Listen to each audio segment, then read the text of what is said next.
Good afternoon. Sorry for delay. Mr. Sabjar. Yes, sir. Good evening, sir. Good evening. So, very sorry for delay. So I requested Dr. V. Karpa Gavali, ma'am. Please start the session, ma'am. Please, ma'am. Please, ma'am.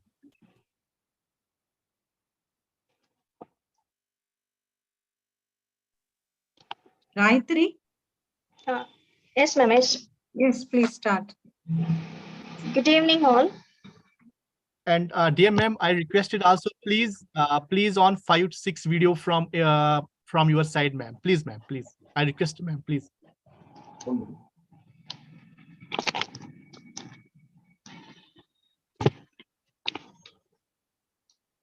Ma'am, I will request you, please tell us something about your NGO also, so that I can modulate.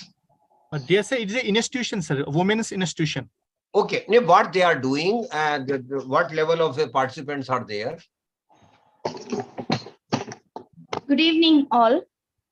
I'm glad to welcome all to this platform of Theeran Chinnamalai College of Arts and Science for Women on this one-day national webinar on financial empowerment, a key to save tomorrow for women of today, in collaboration with Association of Mutual Funds in India.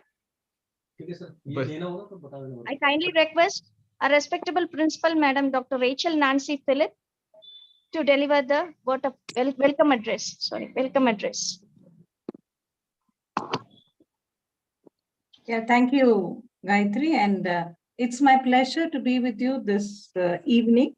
And it's a great pleasure that we have Shri Suryakant Sharma with us this evening. And we are really very thankful for having consented to be with us now and to enlighten us about this financial empowerment of women. So at the outset, I'd like to welcome all the participants who have joined us on this platform. Though this is a day when you are actually busy, we're really very happy that you set time to be with us this evening. So welcome one and all. And this is from Theeran Chinnamalai College of Arts and Science for Women, a college in a rural setup in Tirupur, Tamil Nadu.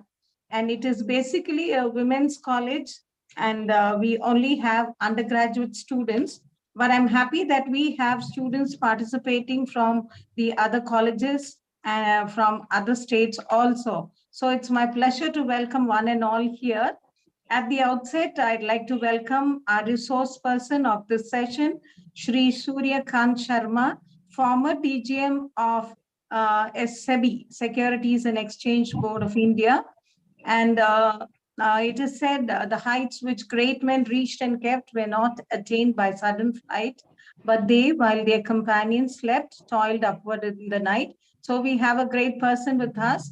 He is basically a commerce graduate and a master's in law, and he's specialized in corporate laws.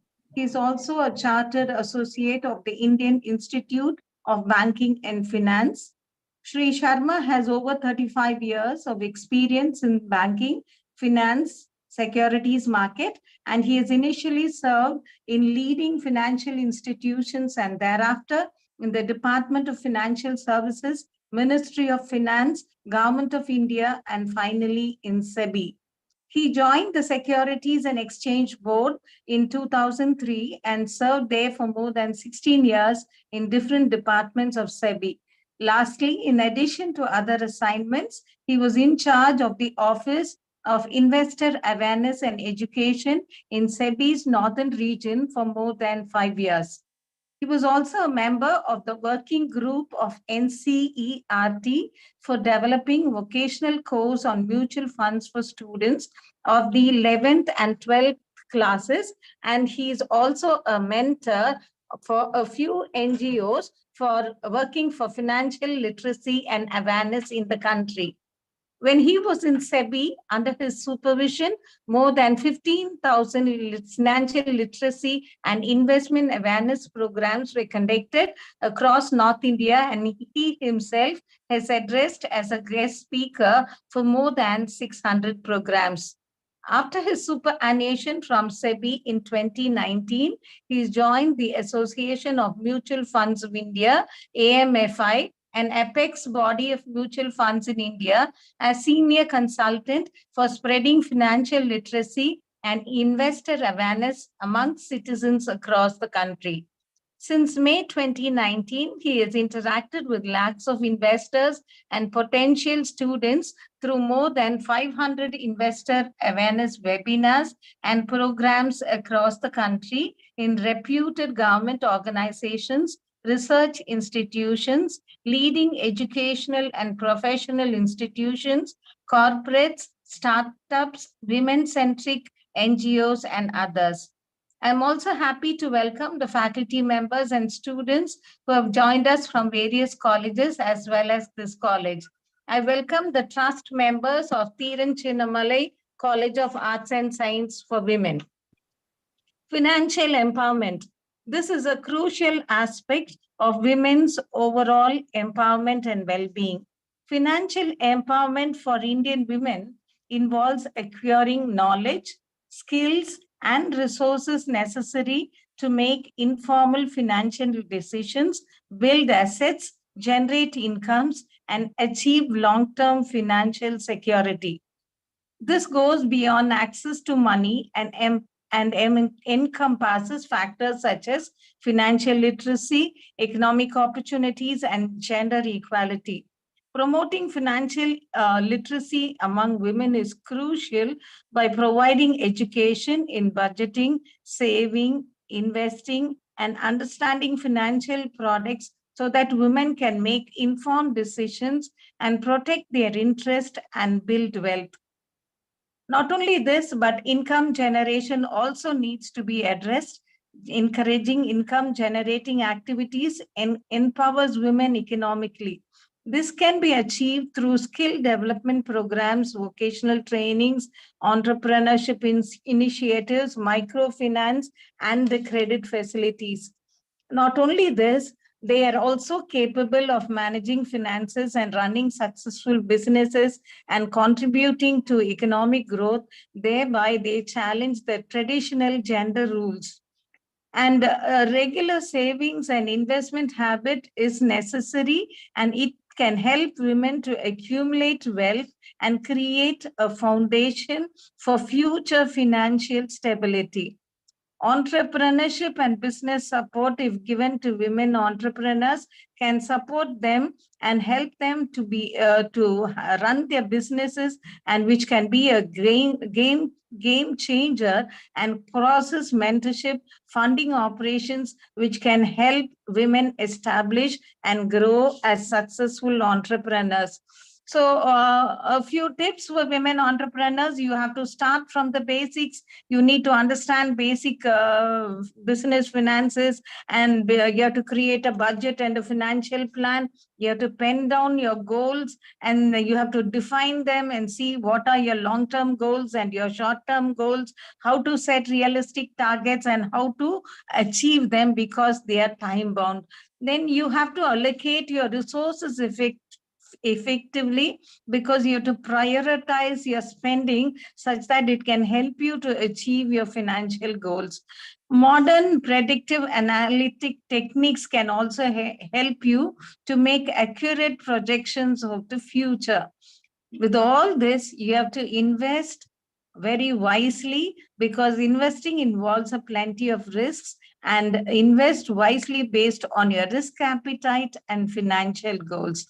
Hence, in order to succeed in this world of business, women need financial literacy to achieve financial stability. So having the right skills and knowledge to navigate their finances will allow women to manage finances effectively, confidently, and give the power to make informed financial decisions independently. So we've all gathered here this evening. We are waiting to hear from Professor Sharma how to manage finances effectively. So thank you for giving me this opportunity. Thank you, sir, for having accepted our invitation. Thank you for being with us this evening. Over to you, Gayatri. Thank you, ma'am. Thank you for your welcome address, ma'am. Now the session is handed over to our honorable guest and technical person, Dr. Suryakant Sharma. Sir, the session is yours, sir. Thank you, Dr. Gayatri. Thank you. Thank you, respected principal of the college. I'm honestly feel honored to be with you all of today. And I'm very happy that the principal has widely covered the topic today. What is the importance of financial literacy? Why we should create wealth? And what is financial empowerment more in the context of women? I'm honestly happy to see a lot of women here.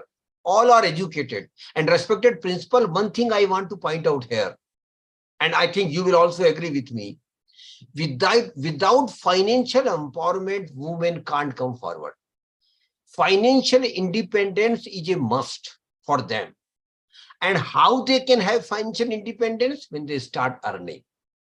And not only earning will be one aspect only. Then they will start managing their money, which they would be earning.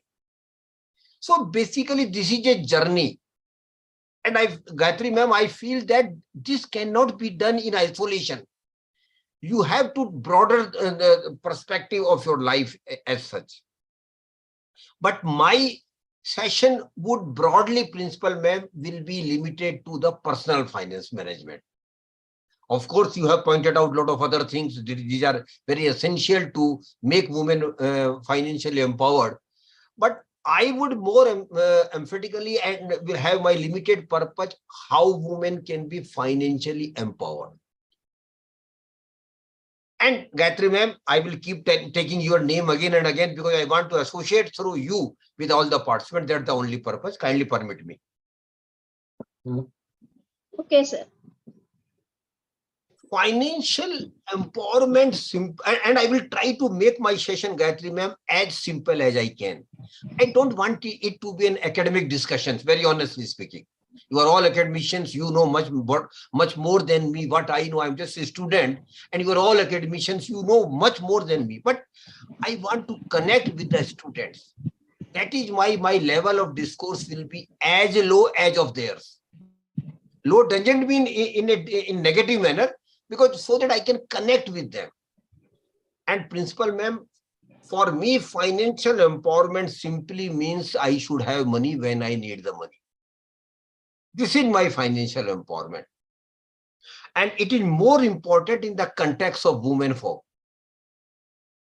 And unfortunately, we all know, of course, it was an unfortunate state of affair, principal ma'am. But for centuries together, women have not been given equal opportunity to come forward. But of course, time has changed, Gayatri ma'am. And we are very lucky that we can see, Gayatri ma'am, hundreds of thousands and lakhs of women coming forward.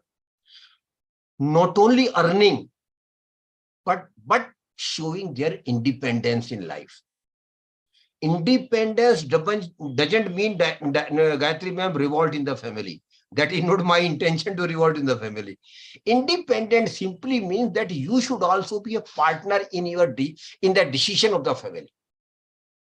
You should, and unfortunately, principal ma'am, one more thing I want to point out here. I am doing more and more women programs in women-centered organizations. And when I talk to them informally, because I go physically also, physical programs are also there. Gayatri ma'am, majority of the women still say, though we are earning, but my finances are being managed by my husband or my father or by my brother. That is a sad state of affairs. I want you to be an equal partner at least. At least you should know where your money is being invested. What are the risks involved in the investment which is being made out of your money, out of your income? So that activeness has to be there on your part. Of course, it has come, but it, of course, and you will appreciate, Gayatri ma'am, change is a process, it's not an event. It takes time, sometimes much longer time than we expect. But things are changing, and changing is a positive manner. So I want, and because a good number of participants are students here, I want to connect with them, and I want to tell Gayatri ma'am through you that the first thing you have to do is that you start earning. Of course, you are studying today. Down the line in 1 or 2 or 3 or 5 years, definitely all of you will start earning. So earning will be one part of your persona. Because once you start earning, then definitely you will have money in your hands. And when you, normally what happens, Gayatri ma'am, in our Indian, typical Indian families, that a majority of our income goes into taking care of our regular expenses. Grocery items, travel, education, utility bills, a lot of other heads are there where we do spend regularly money. But one thing is there, Gayatri ma'am, in our blood, and more so in the blood of our female members of the family. And you, fortunately, Gayatri ma'am and principal ma'am are female members of a family. Every Indian family, and for that matter, every Indian woman, sincerely try to take away some money out of their regular income. They sincerely try. Of course, sometimes the income may not be so commensurating. Income may not be so attractive. So what I want to tell here is that every Indian family tries to take away some money out of their income, and the money which we don't spend out of regular income, it is called savings. So saving is in our blood. And if Gayatri ma'am remember correctly, in 2016, when our Prime Minister had announced all of a sudden some notes were no more in use. Could you remember from where the maximum notes come out? From your kitchen boxes, from your tiffin boxes, because saving is in your habit. Every female member of the family, when we talk them normally, they will say, no, Baba, I don't have any money. But if any emergency come in the family, they will come out with lakhs of rupees, which they have saved. So they are the master of savers. And top of it, we Indians, Gayatri ma'am, are still one of the best savers in the world.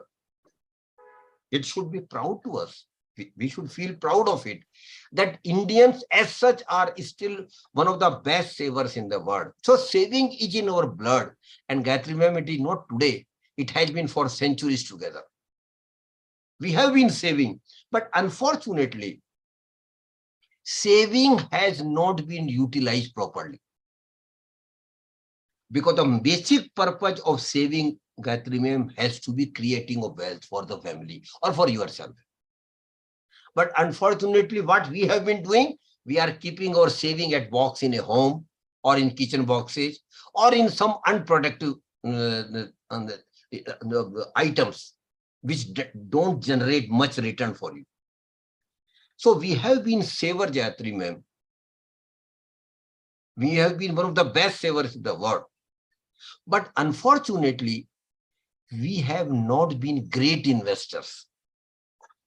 And then now time has come to you understand the importance of investment. But before coming to the investment, Gayatri ma'am, 4 things I wish to tell your students about the saving first.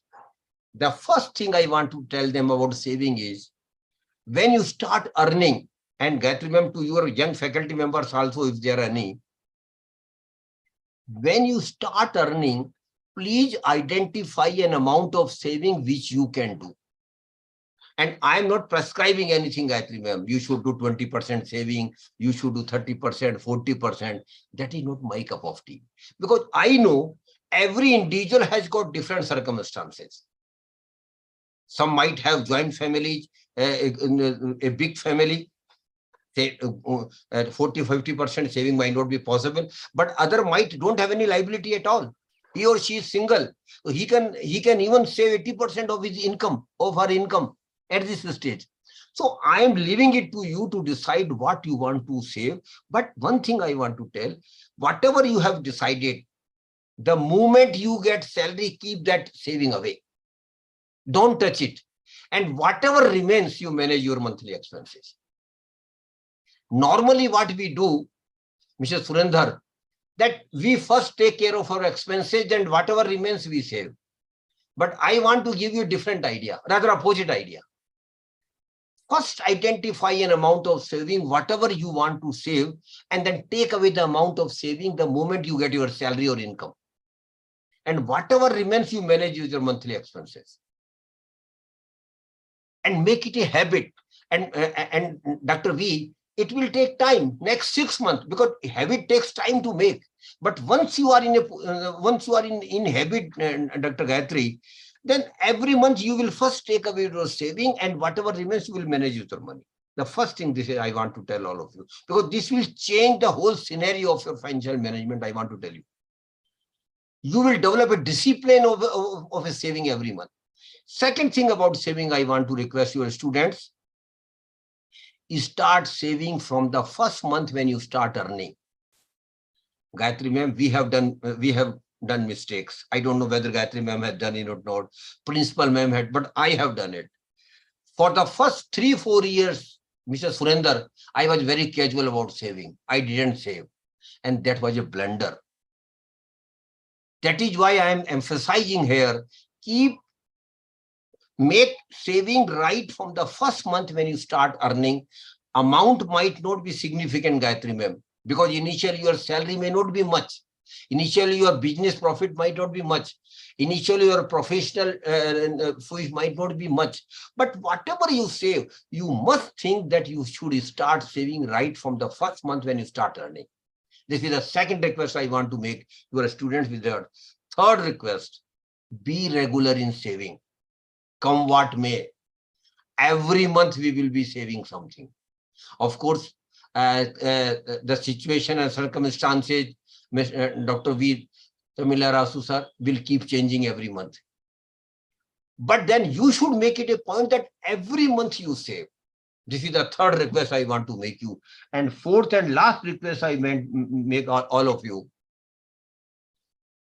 Please keep increasing your saving with the increase in your income.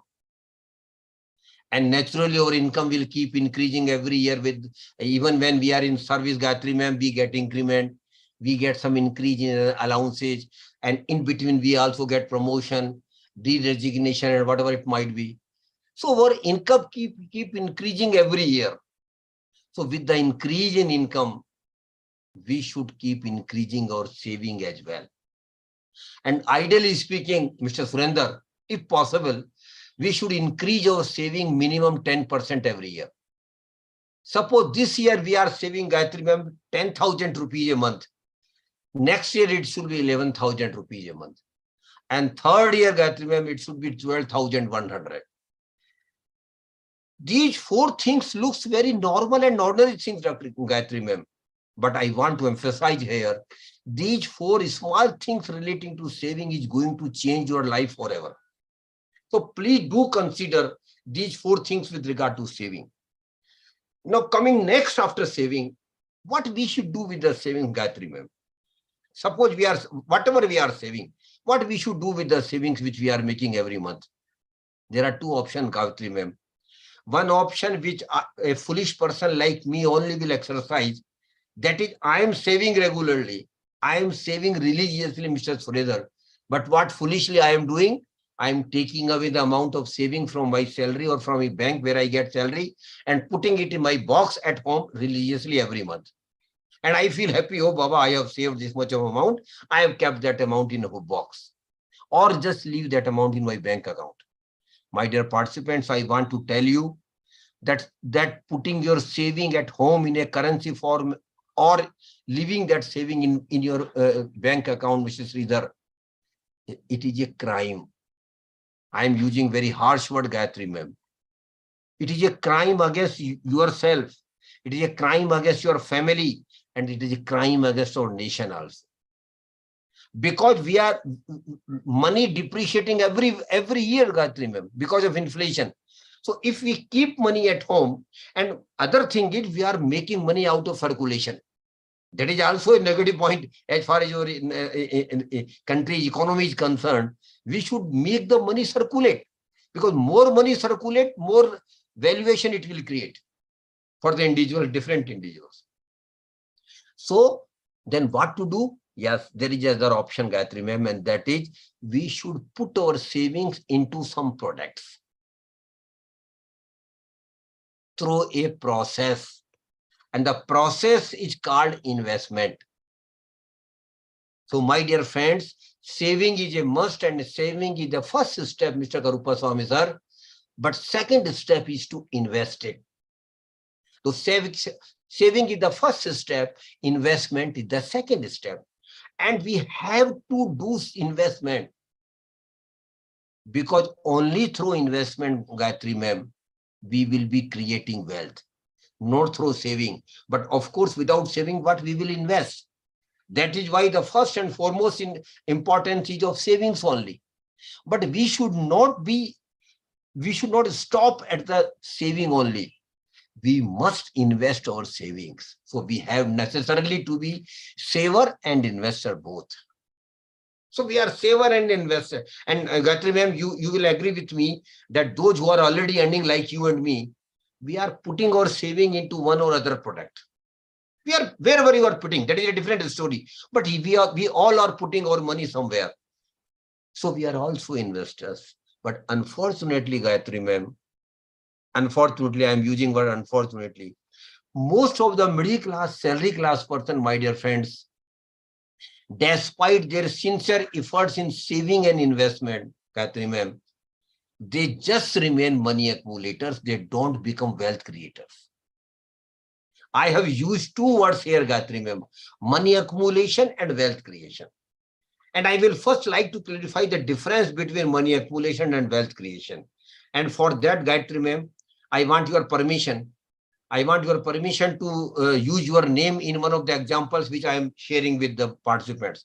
Gayatri ma'am, I want your permission. Yes, sir. Yes, sir. It's my pleasure. The example is very simple. And why I have chosen very simple example is because through that example, I want to convey you the difference between money accumulation and wealth creation. Suppose Gayatri ma'am has got 1 lakh rupees with her. Of course, she must be having much more than that, Gayatri ma'am. Pardon me if I mentioned only 1 lakh rupees. But just for example's sake, I am saying that suppose you are having 1 lakh rupees with you and you go with a 1-year bank FD. FD simply means bank fixed deposit. Why I have taken the example of FD, Gayatri ma'am, because even students are aware about the bank FD. They might not have done bank FD, but their parents must have done it. So they are well aware about the concept of FD, and FD is also an investment. Suppose, Gayatri ma'am, you go for a 1-year bank FD of 1 lakh rupees with a good bank, and the bank agrees to give you 6% interest on that FD. After 1 year, Gayatri ma'am, when I ask you, ma'am, what you have got, what your answer will be?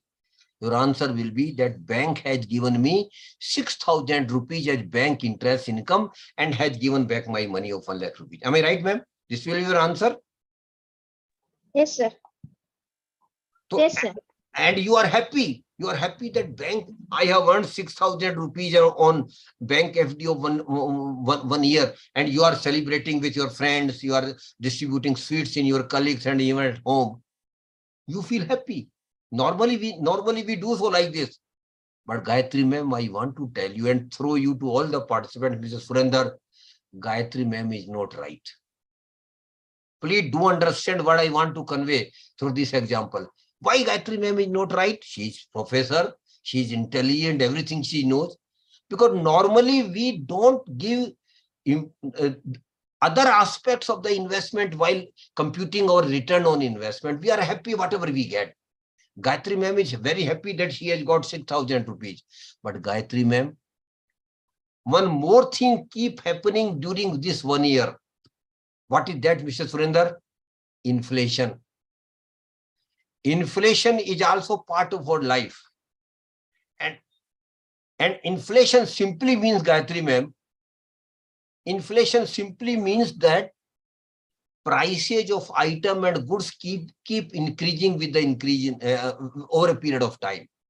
And the definition of inflation is very simple. Increase in the prices of goods, item or services over a period of time. Suppose, Gayatri ma'am, last year when you were going for bank FD, Had you not gone for bank FD and you could have purchased some items or goods or might have availed some services from that bank FD, from 1 lakh rupees. Surinder sir, tell me, would she be able to get same items, same goods, same services after 1 year at 1 lakh rupees? Would she be able to? We know she will not be able to. Why? Because of inflation, prices of those items have increased. Suppose the inflation rate has been 5%, Gayatri ma'am. What does it mean?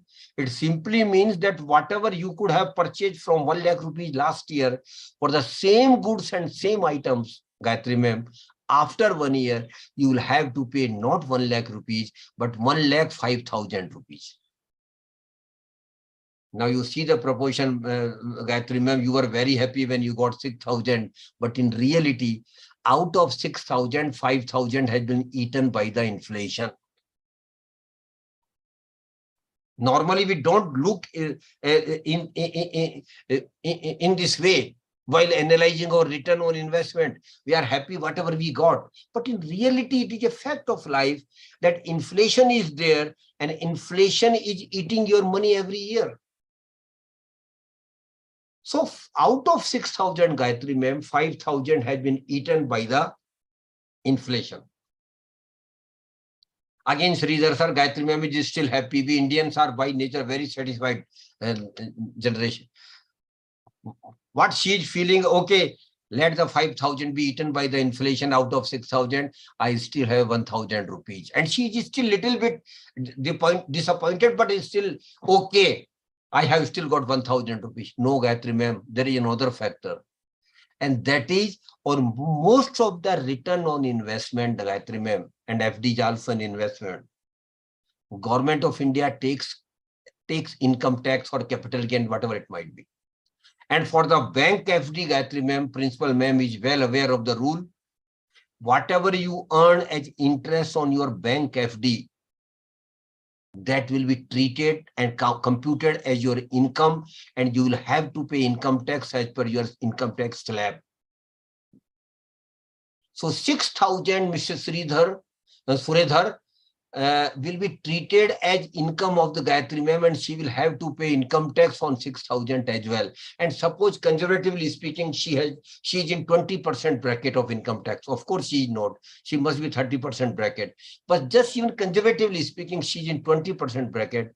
She will have to pay 20% income tax on 6,000 as well. And principal ma'am, in our times, the rule was same, but we were well aware that nobody will come from income tax department to collect such income from us. So we were not including such income in our income tax return. But because of technology, Mr. Suridhar, now things have changed. The moment Gayatri ma'am gets credit of 6,000 rupees as interest in her bank account, income tax people will be knowing it automatically because of technology. So now she can't avoid. She will have to pay tax also. And 20% income tax on 6,000, Mr. Sridhar, is 1,200 rupees. Now you see the proposition, my dear participant. Gayatri ma'am was very happy when she got 6,000 rupees and as bank interest on a FD of 1 lakh rupees. But my dear friends,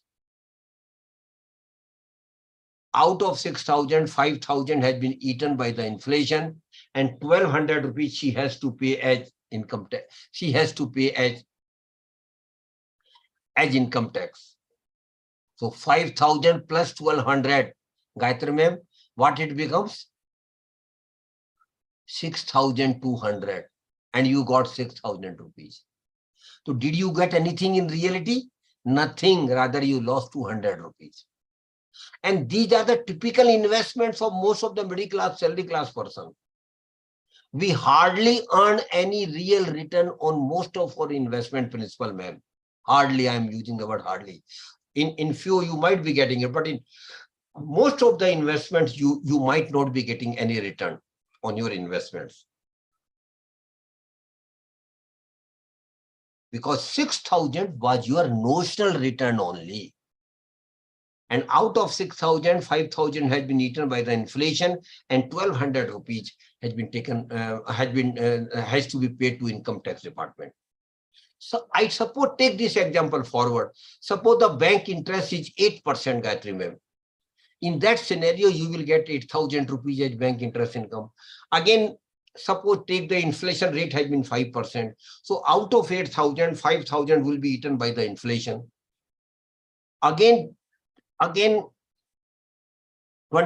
income tax on 8,000, that is 1,600 you will have to pay. But still there remains 1,400, Gayatri ma'am, in this second scenario. 8,000 minus 5,000 minus 1,600 equal to 1,400. And Gayatri ma'am and my dear participants, this 1,400 is your real income. So what I want to emphasize here, my dear friends, unless and until you earn some real return on your investments, you will not be creating wealth. You will simply be accumulating wealth as you have done in the first scenario. So what is the formula of real return? My dear students, if you want to note it down, please. Real return equal to notional return minus inflation minus tax liability, if any. So you should always see that whenever you make investment and whenever you get some return on your investment, there has to be some real return. And I have very clearly defined you the concept of real return. So in future, when you start investing, my dear students, you should analyze before investment whether you will be getting some real return or not. Because only real return is going to create wealth for you. That is why the real return is very, very important on investments. But why we principal ma'am, why unfortunately most of the middle class, salary class person, why we will not be able to, why we have not been able to earn real return on our investments? We have also been intelligent. We have also been educated. But despite all these things, we have not been earning real return and creating wealth on investments. Why? The reason is very simple, principal ma'am, and the reason lies in our mind, not outside somewhere else. And the most of the middle class, salary class person are very clear.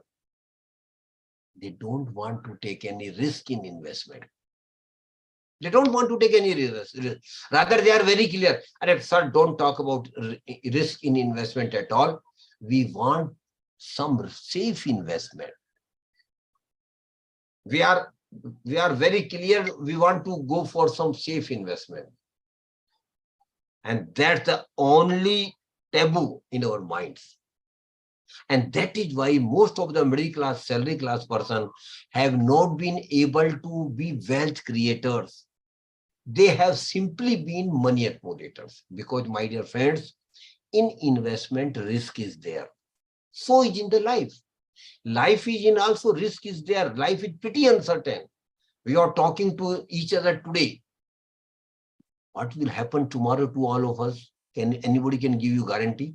We will you will definitely live for next 100 years. But even for tomorrow, there is no certainty. So in risk is there in life also. So goes in the investment. In investment, risk is there. And what is the risk, my dear friends? Simply defining what is risk. Risk simply means I don't get any real return. Simply means that I even lose some principal amount which I have invested, or I have lost whole of the amount which I have invested. That is a risk. So, but my dear, I want to tell all of you, please accept and appreciate that in investment risk is there. Because once you accept it, then you will naturally think how to minimize risk, how to manage risk. Everybody will like to minimize their risk. It is very natural. How to manage your risk, that is possible. That we can do. How it is possible? Yes, my dear friends. We will be able to manage our risk and we will able to minimize our risk. How? I just share a very small 2-word formula with all of you. This formula can be kept in your mind only. No need of writing even. Very simple formula, but very important formula. The formula is only 2 words. think, understand, and invest. I have used, Gayatri ma'am, only 2 words: think, understand, and invest.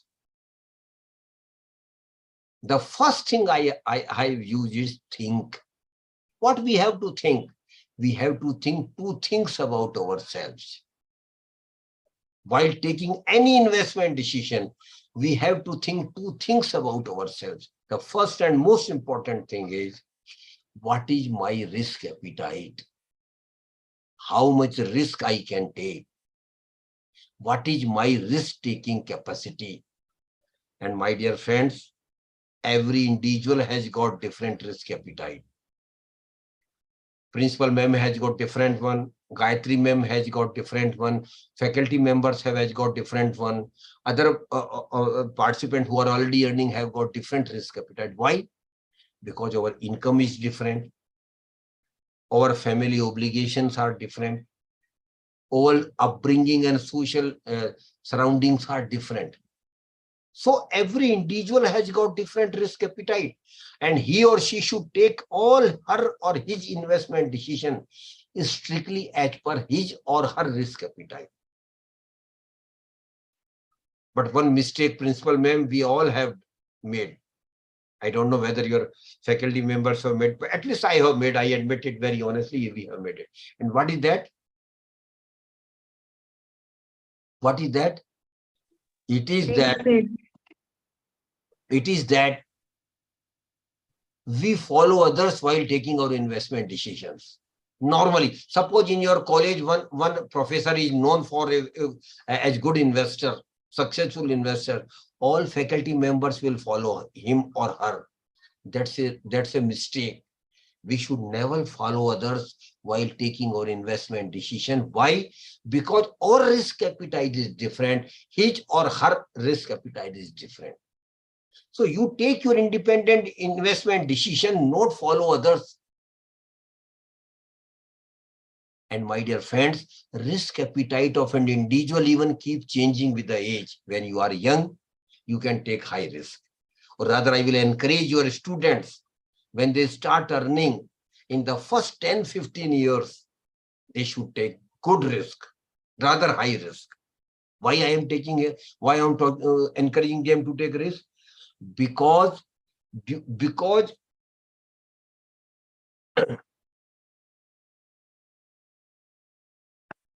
they have got age on their side. They are quite young. They are 20, 21, 25 years only. When they start investing, they might make some mistake. That is a normal course of life. Everybody makes mistake, including in investment. But they have got age on their side. They have got 30, 40 years to go. They can rectify their mistake and make the correct course. But Principal ma'am, you and me don't have that luxury now. We have already passed that age. That is why I keep telling young students, you are very lucky that you are young. You are very lucky that you can take high risk. Because if you take high risk, there is a probability that you will earn high return on investment. Probability only, no guarantee at all. Don't misunderstand me what I am saying here. What I am saying is, by taking high risk, you increase your probability of getting higher return, because the basic fund of economics is more risk, more reward. But reward doesn't mean a guarantee of high reward. It simply means that your probability of high return increases. So I will encourage all of you young students, when you start earning, please take a risk, or rather high risk. In the first 10-15 years, your focus should be on earning maximum real return on investments. That is all. No other focus. My focus is different now. Principal ma'am is focus different now. We are focusing on safety of the money which we have accumulated over a period of time. But your focus should be different. You should focus on earning maximum real return on investment. So please do take risk, but it has to be calculated. It should not be a blind risk. You calculated your risk. Second thing about you have to think about yourself is time horizon of investment. And my dear friends, it is equally important. And time horizon of investment simply means I should invest my saving in such manner that when I need the money for milestones in my life, for bigger things in my life, I should have money. That is honestly the purpose of investment. And I would be doing a lot of major things in our life. And what are the normal major things in our life for the middle class, salary class person, my dear participants? For which money will be required? The first major thing will be marriage, for which money will be required. Second thing will be birth of the children, celebration, for which you will need money. Third major thing will be purchase or acquisition or construction of house for the family. That is very natural for every Indian family. Everybody wants to have their own house, even when they have parental house. But for that, you will need huge money. After that, now it has become a normal and minimum thing, but every family wish to have a four-wheeler. That is minimum thing. But again, for that, you will need money. After that, one more thing has been added in new generation, Principal Ma'am and Gayatri Ma'am, you will also appreciate, which was not the norm in our generation, but now it has become very normal. That is going on vacation. Every family wants to go on vacation. You belong to Tamil Nadu, but you will definitely want to wish to Andhra, Karnataka, Telangana, then Rajasthan, then Uttar Pradesh, then Northeast, Bihar, Rajasthan, Maharashtra, and not only in India, beyond India also, international vacation is also a normal thing for the new generation. But my dear friends, for that you will need huge money every time you go on vacation. After that, after 10, 15 years, one major thing or major milestone will be coming in your life. That is professional and higher education of children. Very important thing. Every parents wish to give best higher education and professional education to their kids, to their children. But for that, you will need huge money. After that, once children have got their professional qualification is complete, definitely you will think of their marriages. Again, for that, you will need money. And lastly and importantly, leading retirement life also, you will need huge money. I don't know what is the status in pension of Tamil Nadu, but a good number of students, a good number of states have withdrawn normal pension for their employees. So for private sector, suppose your kids will be working in private sector, there's no pension as such. So for retirement life also, you will need to accumulate huge money. And Principal Ma'am, you might remember that in India, when we got independence in 1947, our average age of Indian was 47 years, which had now risen to 71 years, my dear participants. What does it simply mean? It simply means that you will be living minimum 10, 15, 20, 25 years even after retirement. So where the money will come for retirement life? More so when you wouldn't be having any pension. So for retirement life also, you will have to start accumulating retirement corpus right from the first month when you start earning. This is a very sound advice being given to youngsters. You should think of starting your accumulating retirement corpus for your retirement life.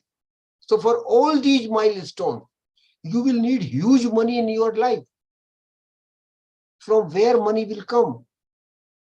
To make it systematic, I want to request all of you, and particularly even young faculty members, I want to say you, please do develop your financial plan.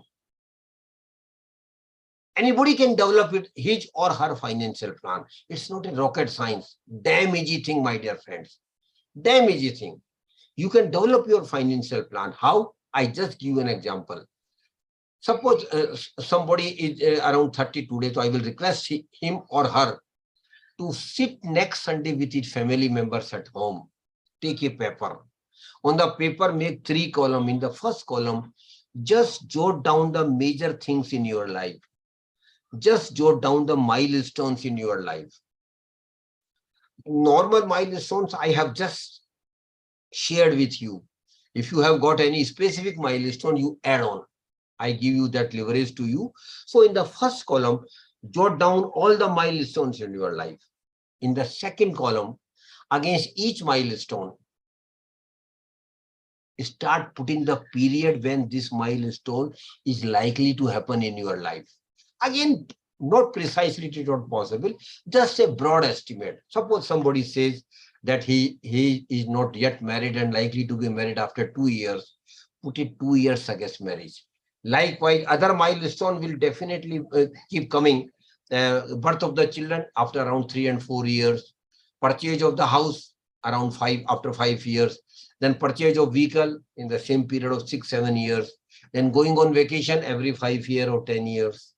Then one more thing will, very important thing will be happening, that is professional education and higher education of children. So start putting the all milestones in the first column. In the second column, start putting the period, 2 year, 3 year, 5 year, 10 year, 15 year, 30 year, 35 years, last is being retirement thing. After that, last column, which is third column, which is very important. Now start putting the money which you will be needing for each milestone. Suppose somebody says that I will be needing 10 lakhs for my marriage, including honeymoon package, put it 10 lakhs against marriage. Likewise, 10 lakh, whatever amount you think will be required for each milestone, start putting the money. 2 important milestones I want to tell all of you, and even faculty members, I wish you to please understand what I am saying now. Gayatri ma'am, are you there? Yes, sir. Gayatri ma'am, you just tell me, Yes, sir. what is the cost of a MBA degree from a reputed institute today? It will be around 15-20 lakhs. Am I right? 20 lakhs. 20 lakhs. 20 lakhs. Gayatri ma'am, it will be today. But when a person who is around 30, when his or her children will go for higher education after 25 years, have you ever imagined, Gayatri ma'am, what will be the cost of MBA degree after 25 years? Gayatri ma'am, it will be not less than 2 crore rupees per child. The MBA degree, which is costing around 20 lakhs today, will cost not less than 2 crore rupees after 25 years. And suppose you have got 2 children, then 4 crore only for the higher education of children. Now the retirement plan I am talking about, suppose a person is 30 years today and he or she says that he is managing his monthly expenses with around 30,000. 30,000 is okay. He is managing his monthly expenses today at the age of 30. Gayatri ma'am, when he or she will become 60 after 30 years, have you ever thought what will be cost of living? What will be monthly expenses after 30 years for the same standard of living? No extra menja, Gayatri ma'am. What will be? It will be not less than 2 lakh rupees, Gayatri ma'am. It will be minimum 2 lakhs rupees per month. Means literally 24-25 lakhs for in a first year of retirement. And the negative point will be you will not be getting regular salary because you have retired. From where that 25 lakhs rupees will come? For that, you will have to work very hard right from the beginning, and you should develop a huge retirement corpus. Because typically what happens, Gayatri ma'am, once you retire, what we normally do, we accumulate all the money, including the superannuation benefits which we get, and put that money into some fixed deposit investments and get some interest on it, and we survive on that return or investment. So how much retirement corpus you should develop? A thumb rule is there, my dear friends. Your retirement corpus should be minimum 20 times of your annual expenses at the time of retirement. And we have just calculated it will be around 25 lakhs rupees a year. multiplied by 20. What it becomes? 2 crore rupees. 2 crore rupees. Sorry, 5 crore rupees. 25 lakhs multiplied by 20 means 5 crore rupees. So for retirement life only, Gayatri ma'am, those who are young around 30 today will need not less than 5 crore rupees for retirement life. Now I want to get them scary, Gayatri ma'am. Make the total of the last column. And they will get scary. A normal middle class, salary class person, Gayatri ma'am, will need not less than 10 to 12 crore rupees for their milestones in their life. 10 to 12 crore. From where that money will come? That can come only through when you are very serious, alert and aware about saving and investment right from the first month when you start earning. That is why I keep emphasizing, please be aware and alert about the importance of money in your life, because you will be needing huge money in your life. And that can come only through saving and investment. And the chart which we have just prepared, first column, second column, and third column, Gayatri ma'am, it is called financial plan. This chart which we have just prepared is called financial plan. And I will request all of you students, please develop your financial plan in the first 6 months when you start earning. Because through financial plan, now you will have a broader picture clear about the requirement of money in your life. What money you will need, at what time, and for what purpose. That directional approach will be given by financial plan. So please do develop your financial plan, and financial plan is not a rocket science at all. It's a time easy thing. We all can do it on our own, and you should do it. And because psychologists say, Gayatri ma'am, that those who have got defined role in their life, those who have got very crystal clear roles in their life, including financial goals, they will work hard to achieve those goals. So please develop your goals. Please develop your financial goals through financial plan. That is why the importance of financial planning. And I keep requesting in my session, every individual must have his or her financial plan. Now, the last thing I want to tell you about investment is power of compounding.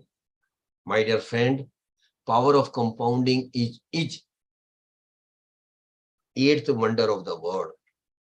Power of compounding is eighth wonder of the world. And what is power of compounding, simply speaking? Power of compounding simply means you will make a promise with yourself, not to others. You will have to make a promise with yourself that whenever and whatever return I get on my investment, and it is very natural that when you start saving and investing, you will definitely start earning return on your investment. May not be today, may not be in 1 year, may not be in 2 years, but you will start earning return on your investment. So whatever return you earn on your investment, return is insignificant. It might be 500 rupees. It might be 5,000 rupees, and it might be even 5 lakhs rupees. So what I am requesting you, whenever you get return on your investments, keep reinvesting that for the next 20 years. And this process should continue for next 20 years. Whenever you get return, and again I tell you, it has to be religiously followed in every return. And again I tell you, return amount is not important. Important thing is reinvesting that amount. You might get 500 rupees return, or 1,000 rupees, or 5,000 rupees, or even 5 lakhs. But you should make it a point, every time you get some return, it will be reinvested for next cycle. And it should continue, this process of reinvesting return should continue for next 20 years. My dear friends, it is not an easy task. It is a tough task, but not an impossible task. It is possible. Of course, tough, but not impossible. And principal ma'am, I keep telling in my sessions to my participants, do something which are tough, but not impossible. Because that will give you a different persona at all. You will be a different person altogether when you do some tough tasks in your life, which are tough, but not impossible. So please religiously follow power of compounding in your investment philosophy. And if you follow it, rather you have to follow it, there is no option at all. I can promise you, after 15, 20 years, you will be happily surprised that your return portion has become much, much bigger than your original investment. But my dear friends, it will keep happening not today, not in 1 year or 2 year or 5 years. It will take minimum 15 to 20 years. That is why investment requires patience. Be patient while investing. Give your money time to grow. It will take time to grow. Money will grow automatically, but it will take time. Sometime it might be 5 years, sometime it will be 10 years, sometime even 15 years or more than that. So religiously follow power of compounding. So I have taken much of your time, Gayatri ma'am. I don't know whether you will say I have taken much of time on these basic things, but my thought process is different. I'm of the firm opinion that youngsters should be aware about the basics of investments, about the importance of saving and conversion of saving into investment, about risk management, about financial planning, about power of compounding. These concept of investment should be clear to them. Only then they will start their investment journey and they will be successful investors. Now, next 10-15 minutes max, we will discuss about the products available in the market, where we can in, because that is equally important. We should know the products of investment available in the market. The first category of product available in the market, my dear friends, it is governmental small saving schemes. Government of India has started some unique small saving scheme for the middle class, salary class person. And the first scheme, Gayatri ma'am, I personally feel is one of the best scheme of the government. And if Gayatri ma'am has not opened an account in this scheme, Gayatri ma'am, you have missed something. You still have got time to start this scheme. Of course, it is 15-year tenure, minimum 15-year tenure. But it is a very good, and for youngsters, I want to tell, when they start earning, in the first 6 months itself, they should open account in this scheme. And the name of the scheme is Public Provident Fund Account, PPF. Public Provident Fund Account, PPF. PPF is a unique scheme of the government of India. The tenure of the scheme is 15 years.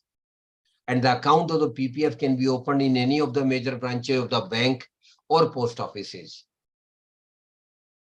And it is a unique scheme. It is triple E scheme, exempt, no tax at all. Rather, you get tax incentive, tax deduction under Section 80C when you deposit the amount in PPF account. So PPF account is a very good scheme of the government of India. I want to request all of you, please think of opening PPF account as early as you can, because it is a scheme for 15 years. But even beyond 15 years, you can extend the scheme for a period of 5 years, again then 5 years, again then 5 years, or 5 years, whatever tenure you want to invest, you can. But first 15 years, after then 5 year extension. And you should keep extending the scheme till you retire or till you need money. Because it has got a very good, it is a compounding interest every year. I just give you the broad calculation, keeping today's interest rate in PPF account. Suppose today interest rate is 7.10% in PPF. And you continue investing 1.50 lakhs every year for next 15 years. At the end of 15 years, you will have accumulation of 41,58,000. But that is not the end. This is just the beginning. You should extend the scheme for 5 year, 5 year, 5 year, minimum 3 times. So by the year you are around 60. And the period of the PPF account tenure has extended to 30 years, 15 years plus 5 plus 5 plus 5. Your accumulation after 30 years will be 1,68 lakhs. First 15 year, 41 lakhs. Next 15 years from 41 to 1.68 crore. How it happened? Power of compounding. You keep earning interest on interest every year. So this is a magic. So I will request all of you, please open a PPF account. Second thing I want to request all of you is, I will just give you the name of the scheme. Now I don't have time, so I will not request here. I will just give you a name. Those who are interested can note down the name of the scheme. National Savings Certificate, NSC, National Savings Certificate. Third scheme is Kisan Vikas Patra, KVP, Kisan Vikas Patra.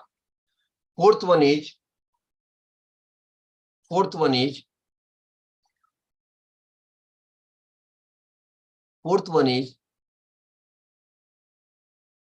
RBI bonds. Reserve banks also keep issuing bonds, taxable bond and tax-free bonds. Fifth one is Government of India also keep issuing securities to the public. They can invest in government securities. Sixth one is in Government of India undertakings, railways, NHPC, Indian Oil Corporation, ONGC, big corporation, government companies are there. They also keep raising loan from you where you can invest. Then last one is Government of India, or banks and post offices have got number of savings schemes. Please visit their website and understand the number of schemes available in banks and post offices. All these are under the umbrella of governmental small savings scheme, right from PPF to government to banks small savings schemes. And the beauty of these schemes are there is no risk at all. No risk at all. 100% safe. But return are reasonable. Because the equation is funda is very clear. If you don't take risk, if you invest only safe investments, then return will be reasonable. Then return will be normal. But if you want to earn higher return in investment, then you will have to go for beyond governmental scheme. Other avenues are available for you. So please think on particularly youngsters. I want to again repeat here. You should go beyond governmental schemes, at least in the next 15, 20 years, except PPF, which you should start right in the first 6 months when you start earning. One more thing I want to mention here about governmental scheme is that is only for girl child. It is called Sukanya Samriddhi Yojana. Sukanya Samriddhi Yojana is for education of a girl and for marriage of the girl. It is a very good scheme of the Government of India, and we announce only for the girl child. If you have girl child at home whose age is below 10, you should open her account. And you have got more than one girl child at home, you can open name in their you can open different accounts in their names, more than one account. Then other avenues are there for investment, but all are private and have got risk now, except one scheme, government scheme, which I will mention later on. The second option available for you is beyond governmental scheme is property and real estate where you can invest. But for that, you will need to have huge money. But then risk is there. How much appreciation in the property will be there? Not certain. Would you be able to sell the property when you need the money? Not certain. and huge money will be required for property and real estate investment. I'm not an expert on that, but avenue is there. Please explore this if you are interested to invest in property and real estate. Then third option is gold, where you can invest. And we Indians, particularly female members of the families, are passionate about gold. They are passionate about gold. And no, it is not today, Gayatri ma'am. It has been there for centuries together. Gold has been one of the most attractive investment option for all of us. But unfortunately, we have been investing in gold through jewelry, through purchase of jewelry. That is a losing proposition, my dear friend. Please do understand what I want to say you.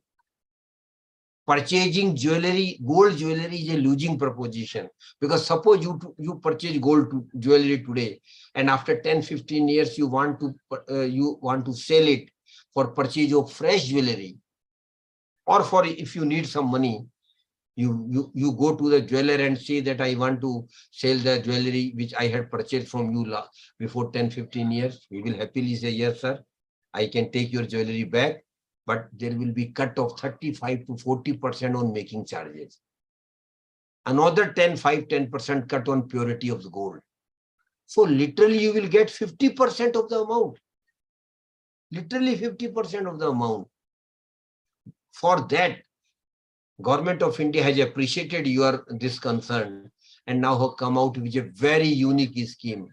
Please note it down. And even students, I will tell you, noting down the scheme and go and tell the details of the scheme to your parents, your elder sister, your elder brother, your sister-in-law, other members of the family. The name of the scheme is Sovereign Gold Bond Scheme. Sovereign Gold Bond Scheme. Very good scheme of the Government of India. But no private scheme. This is a Government of India scheme. And Government of India has told you that now purchasing jewelry is a losing proposition, avoid it. Instead, you should invest in Sovereign Gold Bond Scheme. The scheme is available with the majority of the banks and RBI. You can invest in sovereign gold bond online and offline both. And when you invest online, there is also some discount incentive to you. The scheme is the tenure of the scheme is 8 years. You will have to deposit your money under this scheme for 8 years. And Government of India will give you 2 benefits, rather 3 benefits. First benefit is, whatever amount you have deposited in sovereign gold bond, you will get 2.5% interest on this amount. Suppose you have invested 1 lakh rupees in sovereign gold bond and the tenure of the scheme is 8 years. For next 10 years, next 8 years, you will get every year. You will get every year 2,500 rupees as interest income for next 8 years. This is the first benefit. Second benefit is,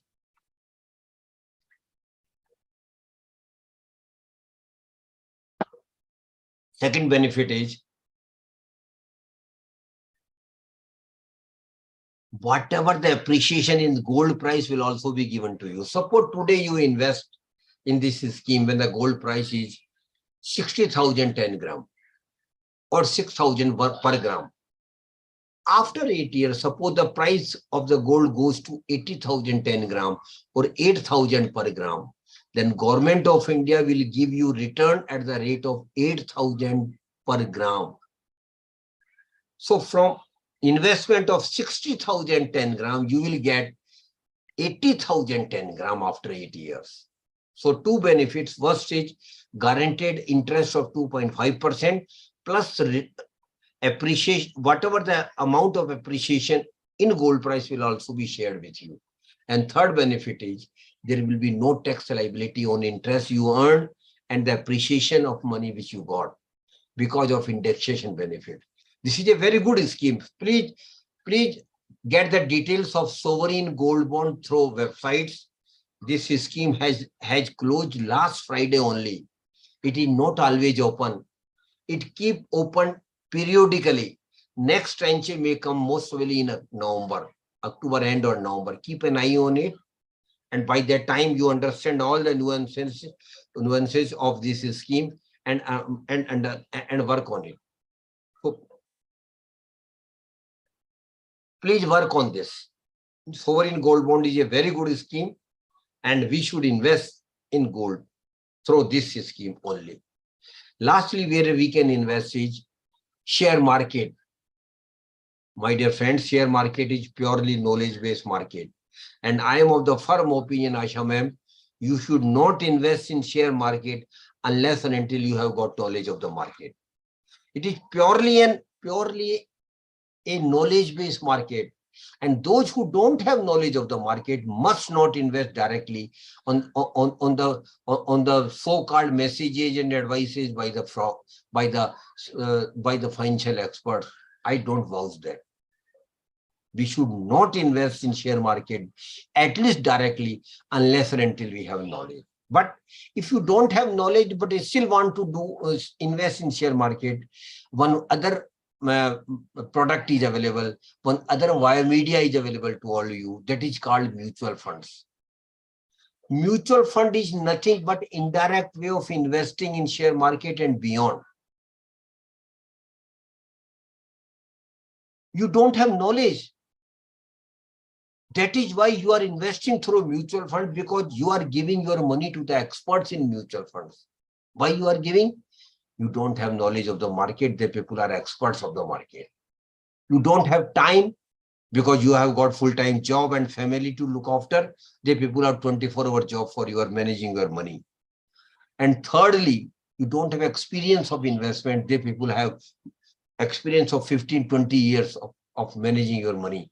That is why we are giving your money to them. But mutual fund is not a social service at all, my dear friends. I am giving my money to the experts for investing as per their expertise into security market. But my purpose and objective is very clear. Maximum return should be generated on my investment and given back to me. Of course, they will cut their expenses, which has been strongly regulated by SEBI. Please understand, mutual fund is a regulated product by SEBI. It is not a Ponzi scheme, cheat fund and committees. No, it is strongly regulated by SEBI. Every aspect of the mutual fund is regulated by SEBI. So I don't have time, otherwise I would have gone in much details of the mutual fund. Next time, if Principal Ma'am is interested, next time we will have a dedicated session on mutual fund, which will take minimum 60-70 minutes to explain all the aspects of the mutual fund. There are broadly 3 categories of mutual funds, broadly speaking. First is equity fund. Equity fund simply means your money will be invested into the equity share of the corporates. Risk is very high because the prices of the equity share goes up and down every time. But there is a probability of higher return. And most of the equity fund have given 12 to 18% return during last 10 years on an average, not every year, on an average. But it has got risk. Those who are young and those who wish to invest for minimum 5 years, then equity fund is the best bet for them. But please understand what I am saying. Risk is high, but so is the return. But if you are a long-term investor, your risk will automatically be mitigated because of the averaging return, averaging risk coverage. Second category is debt fund. Principal Ma'am, debt fund is where our money will be given as a loan to the corporates. It will not be invested into the equity share. Please understand the difference. In equity fund, our money would be invested into the equity shares. In debt fund, our money will be given as a loan to the corporates. And in this scenario, second scenario, risk will be relatively low, but so will be the return. Return will not be extraordinary. You will earn the interest rate prevailing in the market. Third category is hybrid fund. Hybrid fund simply means some of your money will go to the equity fund and some of your money will go to the debt. So you will be getting benefit of both the things. So you will be getting many benefit of both the equity fund and debt funds. The best way of investing in mutual fund is through SIP, particularly for middle class, salary class person. SIP is one of the way of investing. SIP stand for systematic investment plan. Systematic investment plan. And it is nothing, it is just like a recurring account which you might have opened with the bank or post office and depositing every month regularly some amount. So is the SIP. Every month you are investing some amount. Minimum amount is 100 rupees for SIP. And for students even, there is a dispensation, you can invest 100 rupees. You can start an SIP out of your pocket money of 100 rupees only.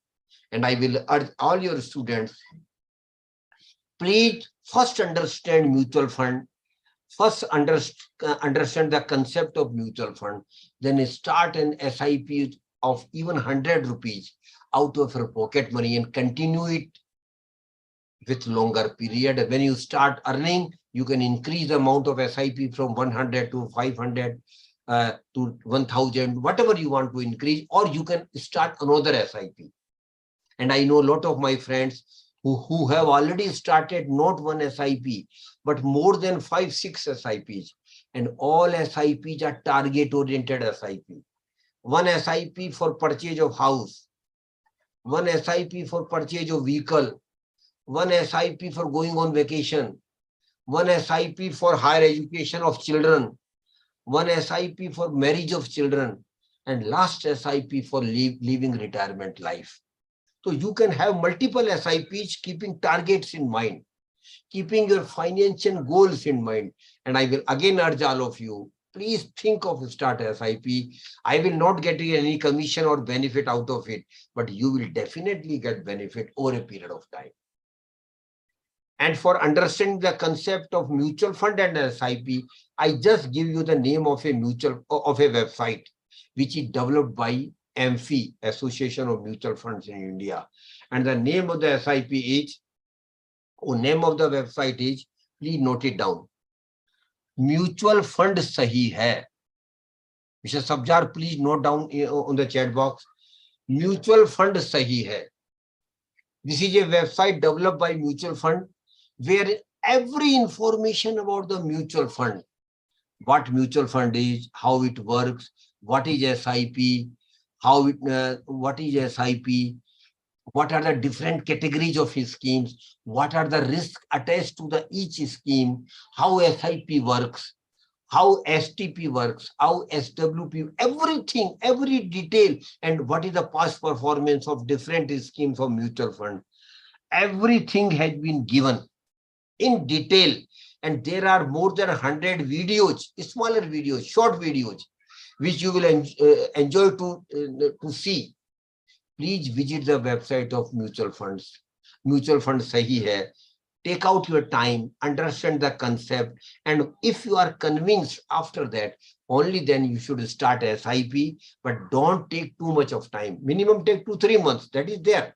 Understand the concept, but then start SIP. Because SIP is going to change your life forever. Longer you continue with the SIP, higher will be the amount. It will be a magic.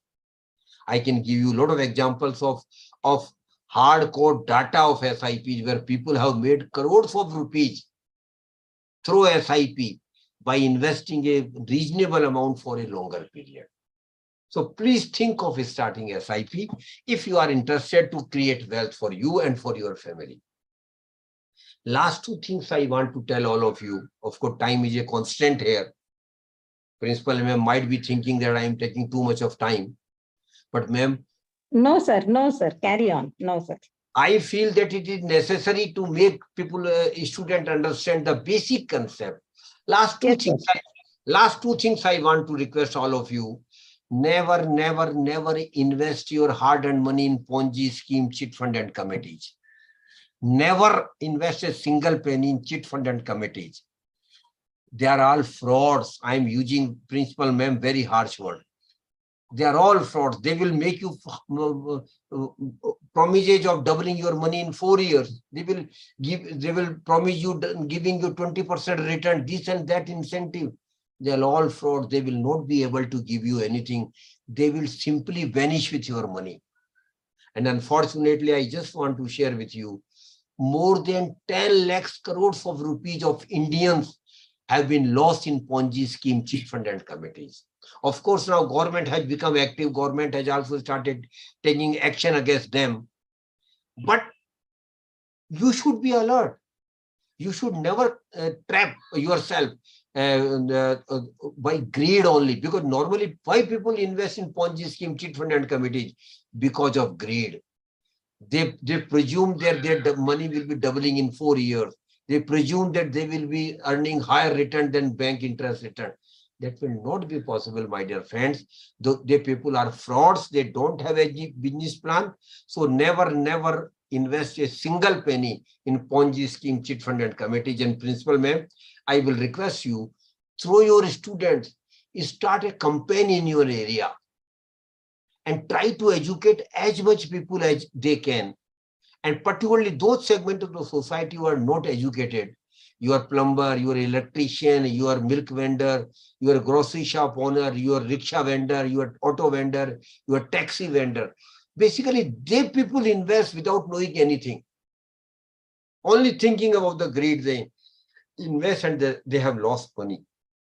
It is your social responsibility to reach to them and to make them understand that they should never invest their hard-earned money in Ponzi scheme and cheat fund and committees. If they don't have any knowledge, okay, they should put their money in banks and post offices. At least their money will be safe. So this is my request to principal ma'am. Please think of starting a company in your area. And last thing I want to tell all the participants, prosperity is your right, my dear friends. Every individual has got right to be prosper. And Gayatri ma'am, my definition of prosperity is very simple. My definition doesn't include to be becoming a Mukesh Ambani or a big person. No. Stock market, my dear, is riskier. If you want to invest, Mr. Karthik Raj, you can, but you must have knowledge. But mutual fund is an indirect way of investing in stock market only. So prosperity is your right, my dear friends. Every individual has got right to be prosper. And Gayatri ma'am, prosperity is not a luck. Unfortunately, we Indians believe too much on luck. But here I want to share my experience. Prosperity is not a luck at all. It is an effort, Gayatri ma'am. If you make sincere efforts in investment, in saving and investment, you will be prosper automatically after 10, 15, 20 years. Don't depend on luck. Work hard. Make sincere efforts of managing your money. And one more thing and last thing I want to tell all of you, there may be some participant, Gayatri ma'am, who might have think that they are not from rich family, they are not from a wealthy family. I want to tell them particularly, forget about this right from today. Because my dear friends, birth in a poor family is not a curse at all. Please understand what I want to convey to you. Birth in a poor family is not a curse at all.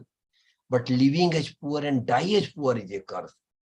And we all can avoid this curse by managing our money right from the month we start earning. And I hope you will all do it with that best of the wishes. And I want to give you confidence that you will all be prosper.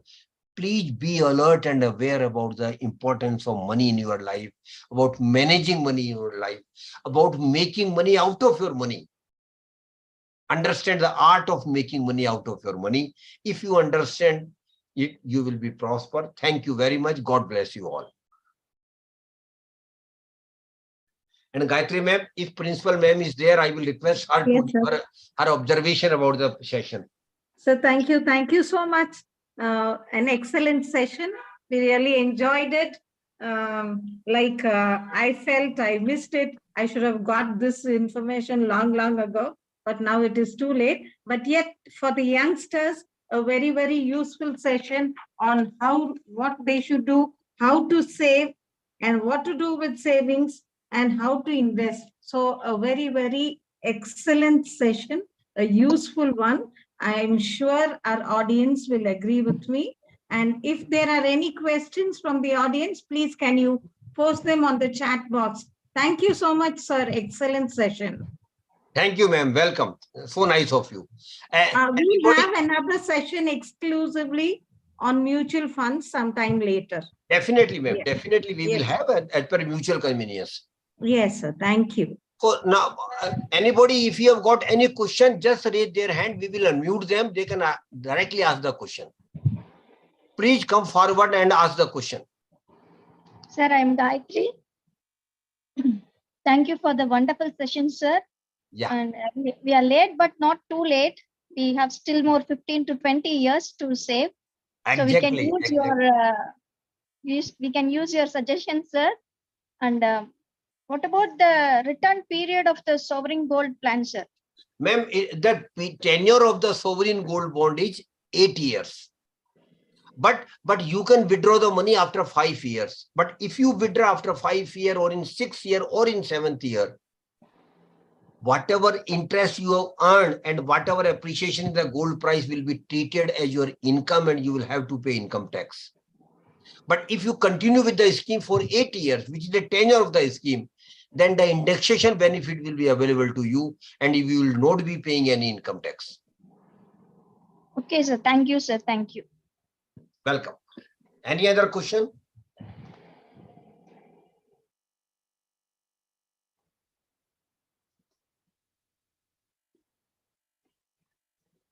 The audience can post their questions on chat box.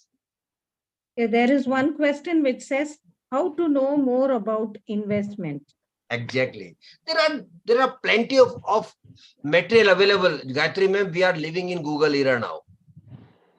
A lot of information is available on the websites. You please spend your time, because unfortunately our young generation is more busy on social media platforms.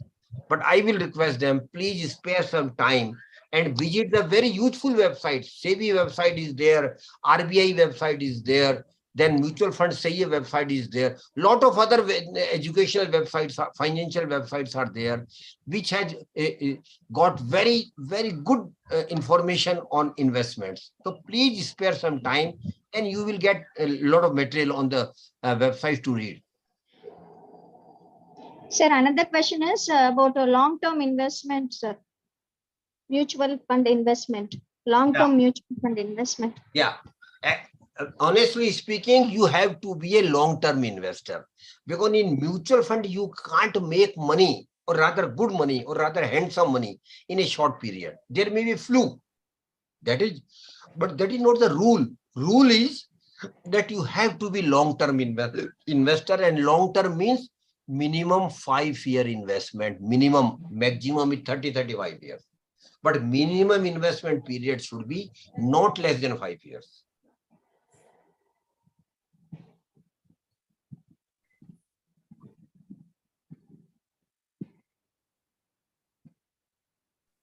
Any more questions from the audience?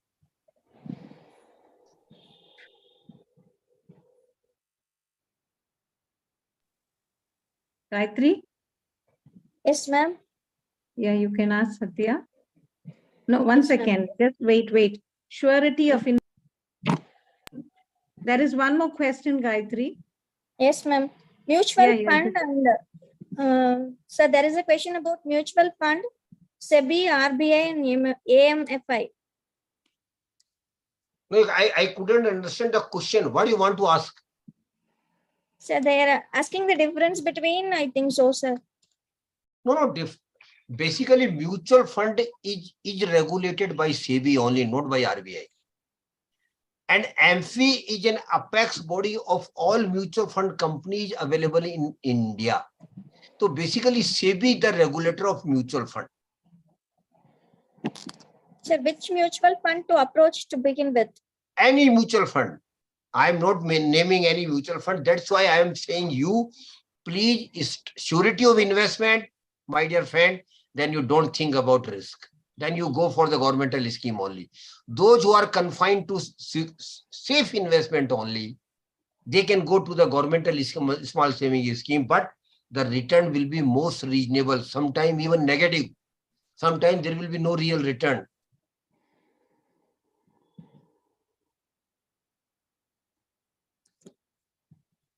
Yes, And any shall other? we move on to vote of thanks? Yeah, please go ahead. Thank you, sir. So I kindly request Dr. M. Satya to deliver the vote of thanks. A very good evening to one and all present. Sir, the speech was wonderful and very useful about the current best investment for the future purpose. On the behalf of the management, principal, staff, and the students, I'm express my vote of thanks. A special thanks to the chief guest, Mr. Suryakant Sharma sir, for accepting the invitation for being with us today. Your speech was truly inspired us. Thank you, sir. It's my immense pleasure in thanking the management, trustee members on this platform. I do present my sincere thanks to respectable principal madam, Dr. Rachel Nancy Phillip, Theeran Chinnamalai College of Arts and Science for Women, for the valuable guidance and being the soul of everything and all the endurance. Thank you so much, ma'am. I do thank heartfully for the beloved staff and the students and friends from the various colleges who is behind the webinar and made it as a great success. Thank you one and all. Thank you, sir. I on my behalf and on behalf of MP, I am honestly thankful from her to Principal Ma'am, to Dr. Gayatri, to other organizational team of this event, and to all the participants who have spared their time to be with us today. And a special thank, of course, should go to Mr. Sabjar Ahmed, who has very efficiently coordinated this event with the college. To Mr. Sabjar, thank you very much. God bless you all. Thank you, sir. Thank you. Thank you. Thank you so much. Sir. Thank you, sir.